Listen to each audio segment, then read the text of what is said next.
Hey my listeners, कैसे हैं आप सब? आ चुके हैं आप लोगों के लिए replace bride of devil professor का नया एपिसोड। तो चलिए शुरू करते हैं इसे। इस वक्त त्रिशा जो कि अविराज के साथ फाइनली बैठ तो चुकी थी और साथ ही सामने के सारे क्रूज भी हट चुके थे। और अब जाकर के फाइनली उसका चेहरा नजर आता है पूरे सामने खड़े लोगों को जो कि इस वक्त आए हुए गेस्ट थे। और जैसे उन लोगों ने त्रिशा को यहाँ पर देखा था, किसी ने भी एक्सपेक्ट नहीं किया था कि यहाँ पर त्रिशा हो सकती है विराज के साथ। इस लड़की का तो कोई ठीक से नाम तक नहीं जानता था। सब लोग आपस में ही गॉसिप करना शुरू कर दिए थे और आपस में जिस तरह से बातें चल रही थी, यहाँ पर बहुत सारे लोग अनकंफर्टेबल हो रहे थे, जिसमें से विश्वराज जी भी एक थे। जैसे जैसे अभी वो यहाँ से निकल पाते उससे पहले ही विश्वराज जी के भी सामने बहुत सारे सवाल खड़े कर दिए जाते हैं कि आखिर अविराज ये किस लड़की के साथ बैठे हैं, ये कौन है, इससे कैसे शादी हो गई अविराज जी की।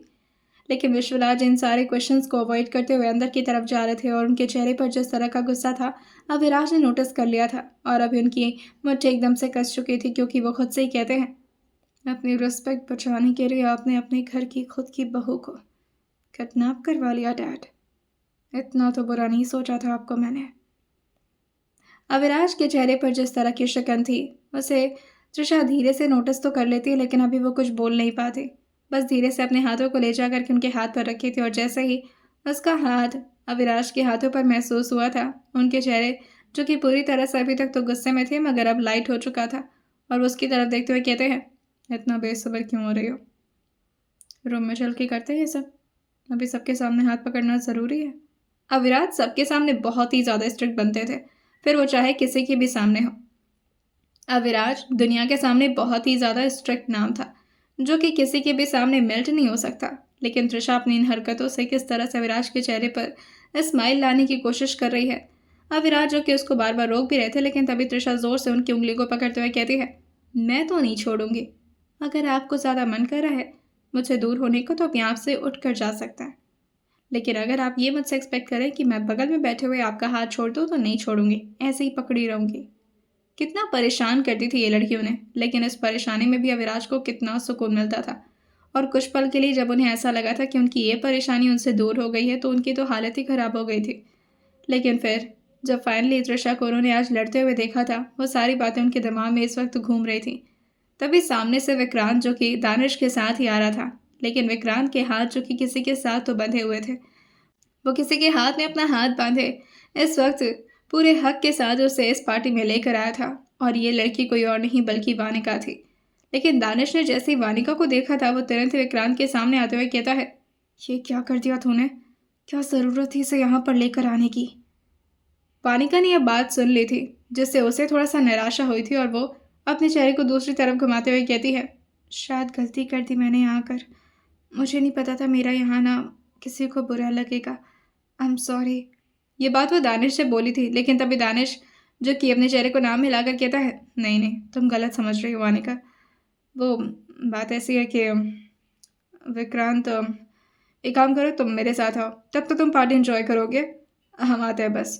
और ये बोल कर कि वो विक्रांत के साथ जाता है और फिर साइड में उसे खड़े करते हुए कहता है, जब तुझे ये बात अच्छे से पता है कि वो विराट सर को बहुत ही ज़्यादा हेट करती है, उनके बारे में न जाने क्या क्या सोचती है, तो उसे यहाँ पर लाने की क्या ज़रूरत थी विक्रांत?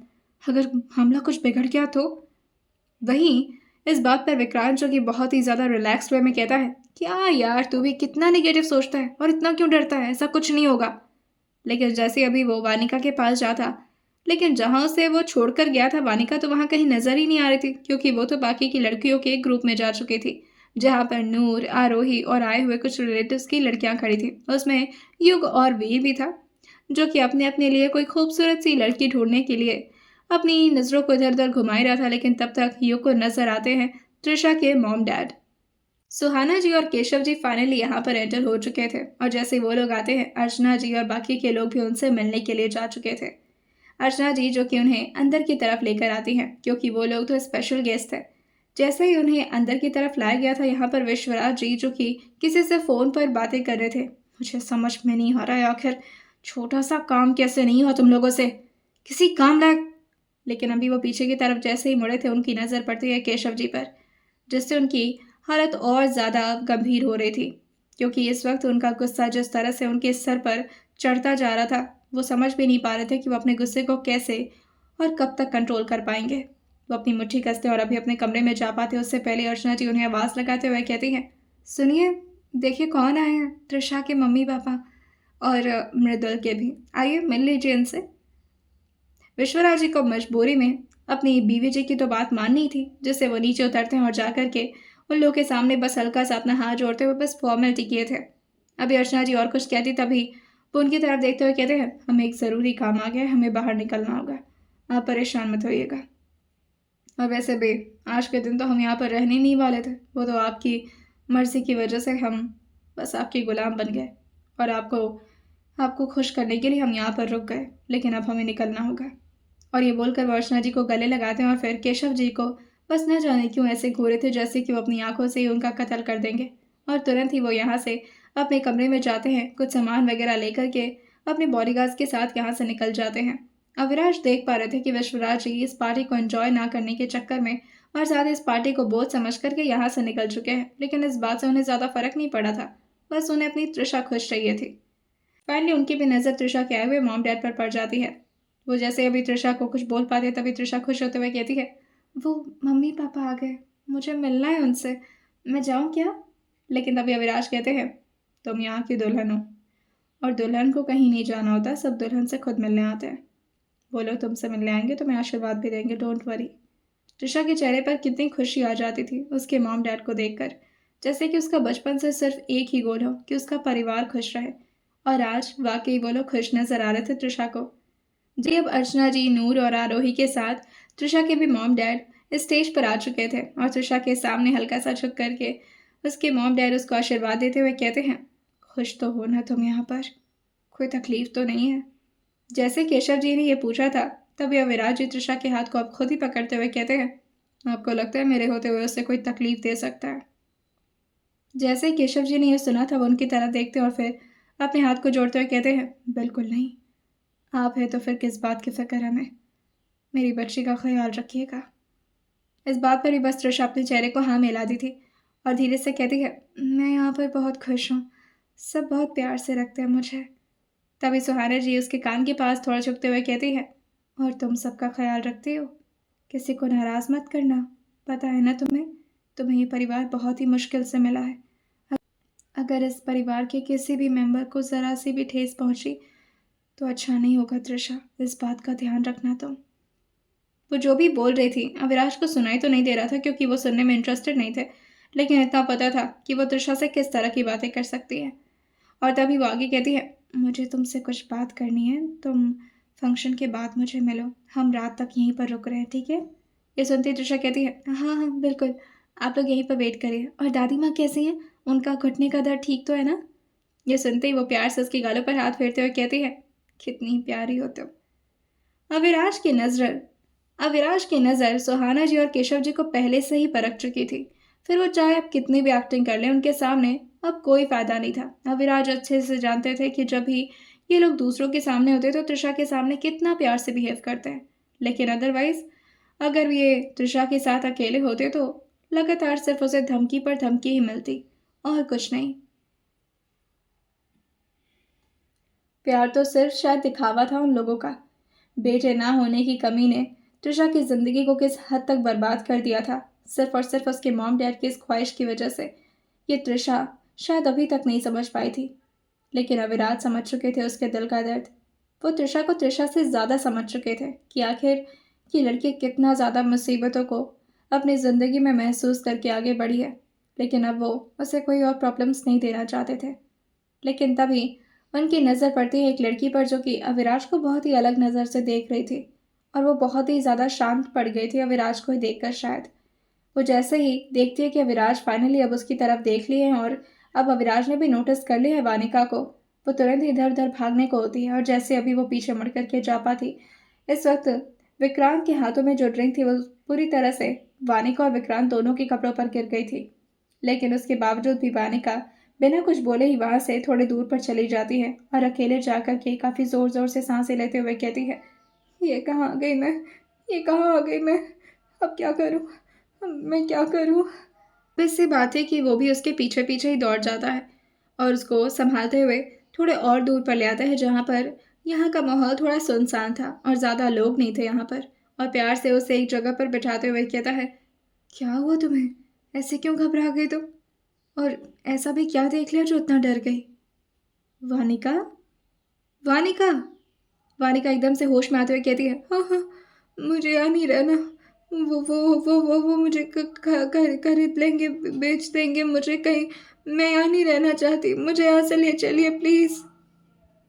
उसको यूं घबराया हुआ देख करके विक्रांत भी उसके लिए थोड़ा परेशान सा हो गया था। और अब जा करके उसे समझ में आ रहा था कि दानिश ने क्यों बोला था वो सब कुछ। फाइनली अब धीरे धीरे यहाँ पर लोगों की भीड़ बढ़ती जा रही थी, लेकिन सबके दिमाग में सिर्फ एक ही बात चल रही थी, ये कैसे होते अमीर लोग? शादी किसी और से, रिसेप्शन किसी और के साथ। पता नहीं क्या चलता इन लोगों का। अमीर लोगों के भाई अलग ही सोच लें और कोई कुछ कह भी नहीं सकता। तभी पीछे से एक आवाज़ आती है, बिना कुछ कहे भी बहुत कुछ कह रहे हैं आप लोग। यह आवाज़ आशीष की थी, जो कि बहुत किस्मत वालों को सुनाई देती थी, वरना वो तो जल्दी कुछ बोलते ही नहीं थे। जैसे ये आवाज़ उन लोगों को सुनाई दी थी जो कि इस वक्त गॉसिप कर रहे थे उनकी फैमिली के बारे में, तुरंत ही सबके सब शांत हो गए थे और बस मुस्कुरा करके वहाँ से दूर हो गए थे, क्योंकि आशीष के भी रुतबे को सब अच्छे से जानते थे। पर उन्हें अपनी आरोही के अलावा किसी और से प्यार था तो वो सिर्फ और सिर्फ उनकी फैमिली थी। त्रिशा भी अब थोड़ा अनकंफर्टेबल हो गई थी, जैसे कि उसके कमर में दर्द हो रहा हो, और बार बार अपने आप को स्ट्रेट करती तो कभी झुका लेती, फिर कभी अपने हाथों को पीछे की तरफ ले जाती। अविराज, जो कि उसके छोटे छोटे एक्शंस को नोटिस करते हुए कहते हैं, क्या तुम? अविराज, जो उसके इस छोटे छोटे एक्शंस को नोटिस करते हुए उसकी तरफ धीरे से देखते हैं और फिर उसके आ रहे कुछ आगे के बालों के लट को पीछे करते हुए कहते हैं, क्या हुआ? दर्द हो रहा है? त्रिशा बस अपने चेहरे को हाँ मिलाई थी, और जैसे बस वो अपने चेहरे को हाँ मिलाई थी, अविनाश तुरंत ही अपनी जगह से खड़े हो गए थे और फिर त्रिशा को भी अपना हाथ देते हुए कहते हैं, उठो। त्रिशा, जो ये देख करके थोड़ा हैरान थी कि बाकी सब लोग भी उसे ऐसे देख रहे हैं कि आखिर क्या हो रहा है यहाँ पर, और सारे लोग अभी उससे मिलने भी आ रहे थे और बहुत सारे लोग को अभी मिलना बाकी था। त्रिशा कहती है, कहाँ लेकर जा रहे हैं? मैं ठीक हूँ यहाँ पर। अभी हो गया फंक्शन, बहुत टाइम वेस्ट हो गया, चलो उठो।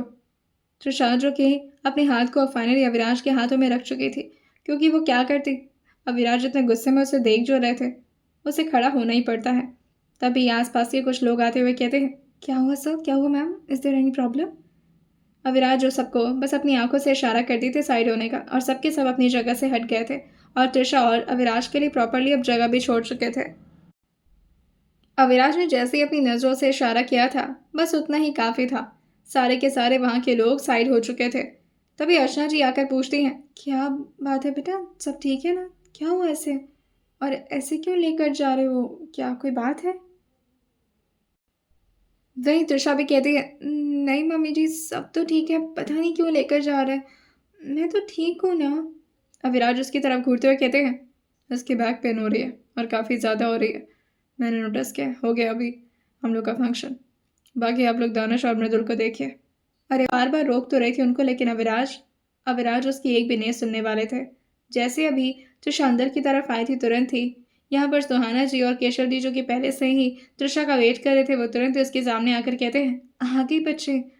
अच्छा हुआ तुम जल्दी आ गई, हमें भी निकलना था। तुम्हारी दादी अकेले परेशान हो रही हैं। ये सुनती त्रिशा कहती है, हाँ बताइए, आप लोगों मुझसे कुछ बात करनी। लेकिन तभी अविराज कहते हैं, बात फ़ोन से हो जाएगी, तुम अंदर चलो। लेकिन त्रिशा, जो अविराज से अपने चेहरे को ना मिलाकर थोड़ा रिक्वेस्ट भरी टोन में कहती है, प्लीज़ बात कर लेने दीजिए ना, वेट कर रहे थे इतनी देर से मम्मी पापा, कहाँ ज़्यादा बात हो पाती है, प्लीज़। इतने प्यार से रिक्वेस्ट कर रही थी तो अविराज को भी मानना पड़ जाता है, और वो थोड़ी देर के उससे दूर होते हुए कहते हैं, ठीक है मैं वेट कर रहा हूँ, सिर्फ 5 मिनट, उसके बाद से तुम कमरे में आओ। और ये बोलकर वो अब बाहर जा चुके थे ताकि वो अपने आए हुए कुछ बिजनेस पार्टनर्स और आए हुए कुछ गेस्ट से मिल ले। यहाँ पर शिवाय, जो कि अविराज को ऐसे इधर उधर जाता देखकर उनके सामने अचानक से खड़े होते हुए कहते हैं, क्या बात है, इधर उधर कहाँ घूम रहे? स्टेज पर क्यों नहीं है और त्रिशा को लेकर क्यों भाग गया? अभी तो सब लोग प्यार से देख रहे थे तुम दोनों को, अभी तो हम लोग अपने दिमाग में जोड़ी बना रहे थे तुम दोनों की।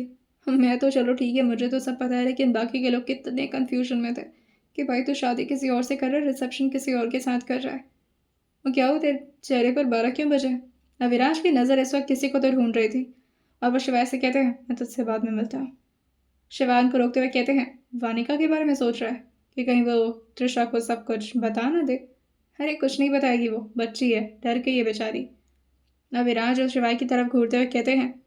और वो डरी और सहमी बच्ची त्रिशा को अगर कुछ भी ऐसा वैसा बताई ना तो बहुत बड़ी प्रॉब्लम हो जाएगी मेरी लाइफ में। मैं त्रिशा को खो नहीं सकता शिवाय। तुझे नहीं पता कि त्रिशा को मेरी कितनी ज़रूरत है। जैसे ही शिवाय ने सुना था वो अचानक इनका हाथ पकड़ते हुए उन्हें साइड में लाते हुए कहते हैं, एक मिनट, क्या कहा तूने? अविराज अपना हाथ छोड़ाते हुए कहते हैं, क्या कर रहे शिवाय, हटना, मुझे वानिका से बात करनी है।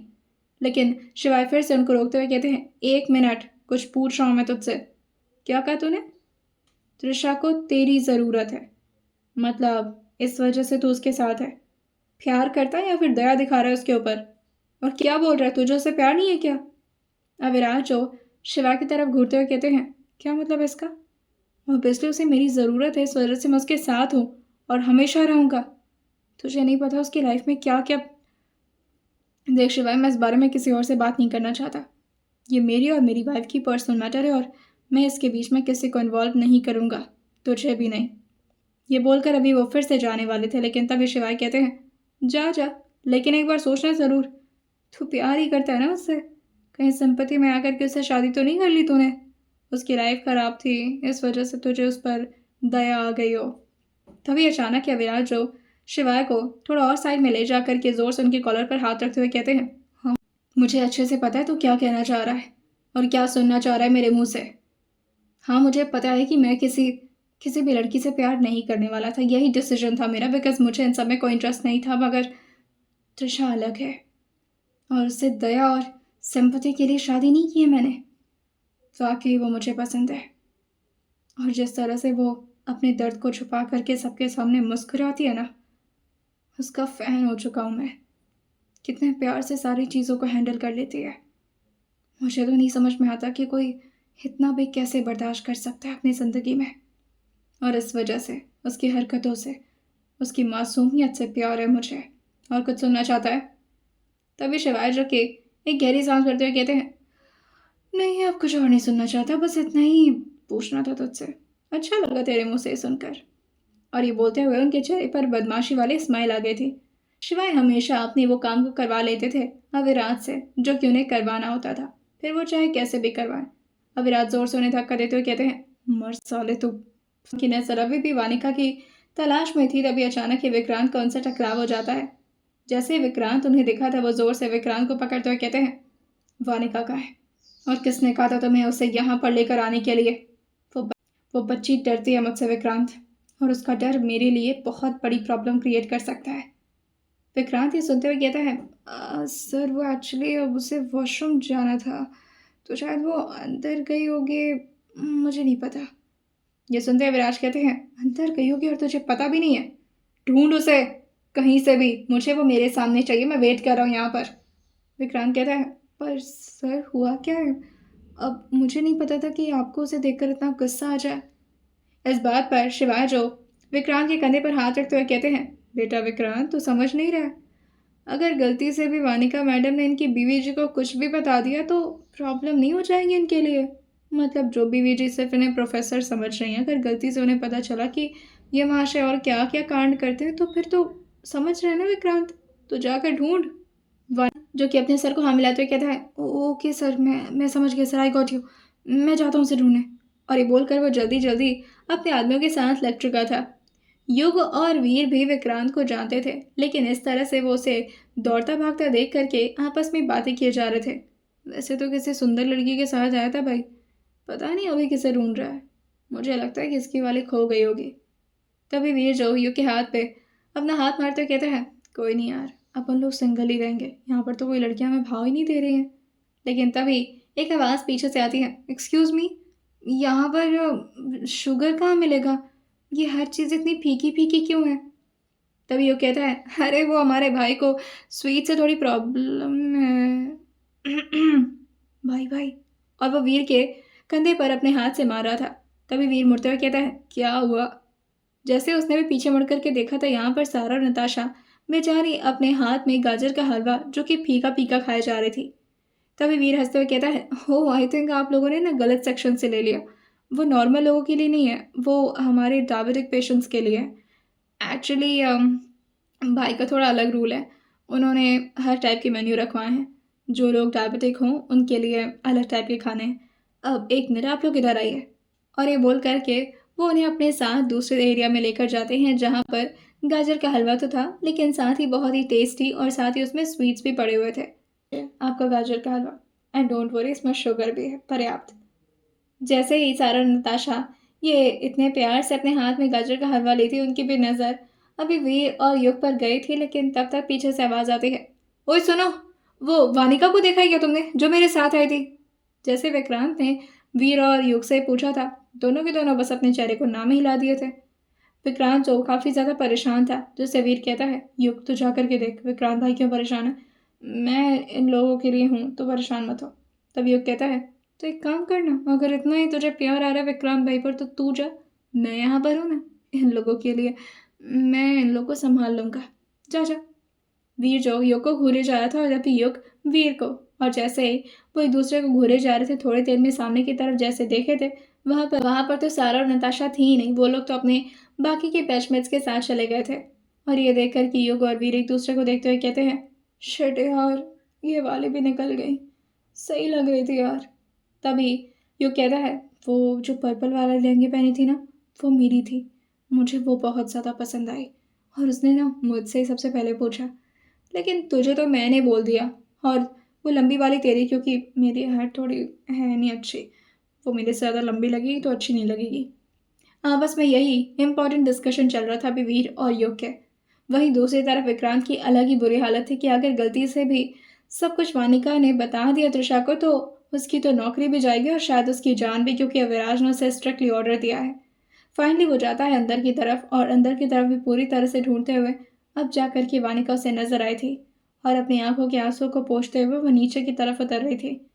वहीं वो देखता है कि त्रिशा भी थोड़े ही दूर पर खड़ी है, सेकंड फ्लोर के, और ये देख कर के उसका दिल एकदम से अब बैठने वाला था। वो भाग कर के वानिका के पास जाते हुए कहता है, ये क्या कर रही थी?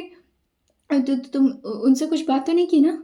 ये सुनते ही वानिका, जो कि अपने चेहरे को ना मिलाकर कहती है, मुझे घर जाना है बस, मुझे यहाँ नहीं रहना, मुझे अपने साथ लेकर चलिए प्लीज़, मुझे बहुत सफोकेशन हो रही है यहाँ पर। विक्रांत तुरंत ही कहता है, ओके, हम तुरंत चलते हैं। लेकिन उसकी नज़र अभी भी तृषा पर थी, जो कि बहुत ही ज़्यादा सीरियस होकर के इस वक्त रेलिंग पर अपने हाथों को टिकाए हुए थी। जैसे ही वानिका को लेकर के विक्रांत बाहर की तरफ आए थे, तुरंत ही अविराज ने भी नोटिस कर लिया था, और वानिका को इस तरह रोता हुआ देख कर के वो अचानक ही उसके सामने पहुंच गए थे, जिससे वानिका और ज़्यादा घबराना शुरू कर दी थी। अविराज उसको पहले तो काम करने की कोशिश करते हैं, लेकिन जब वो नहीं हो पाती तो वो विक्रांत से कहते हैं, मुझे इससे मिलना है, कल शाम तक मैं होटल में वेट करूँगा। और ये बोल करके वो उससे जाने का इशारा कर दिए थे। वानिका और ज़्यादा घबराते हुए कहती है, मुझे नहीं जाना होटल में, मैं नहीं जाऊँगी, ये अच्छे आदमी नहीं है। विक्रांत जो बार बार वानिका को समझाया जा रहा था, तुम नहीं जानती उन्हें, अगर मेरी ज़िंदगी में वो ना आते ना, तो मुझे मुझे कभी विश्वास ही नहीं हो पाता कि इस दुनिया में भगवान भी एग्जिस्ट करते हैं। वानिका, किसी को ऐसे जज नहीं करते। तुमने सिर्फ अपनी एक साइड की स्टोरी तो मुझे बता दी, लेकिन उनके साइड की स्टोरी वो तुम्हें नहीं पता है। तो मेरे साथ घर चलो, मैं तुम्हें सब कुछ समझा दूंगा, और जो भी गलत फहमी है मैं उसे दूर कर दूंगा। लेकिन वानिका कुछ भी सुनने के लिए रेडी नहीं थी, और वो गाड़ी में बैठे बैठे बस यही कहती है, और वो गाड़ी में बैठे बैठे थोड़ी देर के लिए बस हल्का सा स्माइल अपने चेहरे पर लाए थे। ये देख करके विक्रांत को भी थोड़ा अच्छा लगा था, और वो उससे पूछता है, क्या बात है, बहुत खुश लग रही हो, अभी तक तो बहुत परेशान थी। वानिका कहती है, मुझे सुकून है कि कम से कम अब उनकी बीवी को तो उनकी सच्चाई पता चल चुकी है। जैसे विक्रांत ने यह सुना था, वो अचानक ही गाड़ी पर ब्रेक मारता है और स्टीयरिंग पर अपने हाथों को जोर से कसते हुए कहता है, क्या? तुमने क्या कहा? तुमने क्या त्रिशा मैम से कुछ बोला है? देखो वानिका, प्लीज़ प्लीज़ तुम सच बताओ मुझे। तभी वानिका कहती है, उन्हें तो उनके बारे में कोई आइडिया नहीं है। आपको पता है विक्रांत जी, वो ना वो ना अजीब ही हैं, बहुत अजीब हैं। उन्होंने अपनी बीवी तक उस बारे में कभी अंदाज़ा तक नहीं लगने दिया। उनकी बीवी बार बार मुझसे बस यही बोले जा रही थी, मेरे हस्बैंड तो सिर्फ और सिर्फ प्रोफेसर हैं और कोई काम नहीं करते वो, और आप गलत समझ रहे हैं, ये वो पता नहीं क्या क्या। बेचारे, पर मैंने उसकी आंखों से ना उसकी सारी पट्टी हटा दी। अब जा कर के उसे थोड़ा सुकून मिलेगा, और जब उसे सच्चाई पता चले कि अपने हस्बैंड की, तो कम से कम वो किसी अंधेरे में तो नहीं रहेगी, जैसे कि मैं उनको अच्छा समझती थी और जब मेरा दिल टूटा था मुझे कितनी तकलीफ हुई थी। विकराज अपने सर पर अपना हाथ मारते कहता है, यार कहाँ से लेते गया तुम्हें पार्टी में। अब तुम्हें मेरी जान की दुश्मन बनोगी पक्का। देखना तुम्हारी वजह से ना मेरी जान जाने वाली, वो भी बहुत जल्द। वानी का सवाल पूछे जा रही थी आखिर ऐसा भी क्या कर दिया उसने, और विक्रांत बस गाड़ी चलाया जा रहा था। वहीं बेचारी तृषा के दिमाग में इस वक्त दो बातें चल रही थी। एक तो उसके अपने पेरेंट्स की, और दूसरा दूसरा वो बात जो कि उसके दिल को बार बार खटक रहा था। और वो विश्वास ही नहीं कर पा रही थी कि जो भी वो नई नवीली लड़की जिसके बारे में वो कुछ जानती भी नहीं वो आकर के बता कर गई है, वो कैसे भरोसा कर सकती है। अविराज के बारे में जिस तरह की बातें उसने कही। जैसे अविराज अभी सीढ़ियों से आ रहे थे अपनी तृषा को देखते हुए, तृषा तुरंत ही अंदर की तरफ यानी अपने कमरे की तरफ चली जाती है, जो कमरा बहुत ही प्यार से अविराज ने उसके लिए डेकोरेट करवाया था, ताकि आज वो लोग प्यारी प्यारी बातें कर सकें और थोड़ा क्लोज आ सके। लेकिन अविनाश को कहाँ पता था कि आज तृषा का मूड क्या हो चुका है, सिर्फ एक लड़की की बात से। जैसे अविराज अंदर की तरफ पहुंचे थे, तृषा को इतना ज़्यादा मायूस देख करके उसके सामने जाते हुए कहते हैं, मैडम क्या बात है, अभी आप अचानक से यहाँ, सब ठीक है ना, और तुम्हारे कमर में पेन हो रहा था, कहीं पीरियड्स वाले प्रॉब्लम तो नहीं। लेकिन बस तृषा अपने थूक को गटकती और चुपचाप यूं ही ऐसे ही शांति से बैठी हुई थी, जैसे कि अविराज की कोई बात उसे सुननी ही ना हो, और अविराज को तो उसे देखने का भी मन ना कर रहा हो। अंदर ही अंदर बहुत सारे कन्फ्यूजन्स, बहुत सारे सवाल चल रहे थे उसके। एक दूसरे उंगलियों को आपस में वो मरोड़ते जा रही थी, तो कभी आपस में एक दूसरे को अपने हाथों के नील से हर्ट किए जा रही थी। अविराज उसकी इन हरकतों को देखकर समझ गए थे कि इस लड़की को कोई ना कोई प्रॉब्लम है, जो अंदर से वो लगातार परेशान हो रही है, मगर वो अविराज के सामने कुछ कह नहीं पा रही।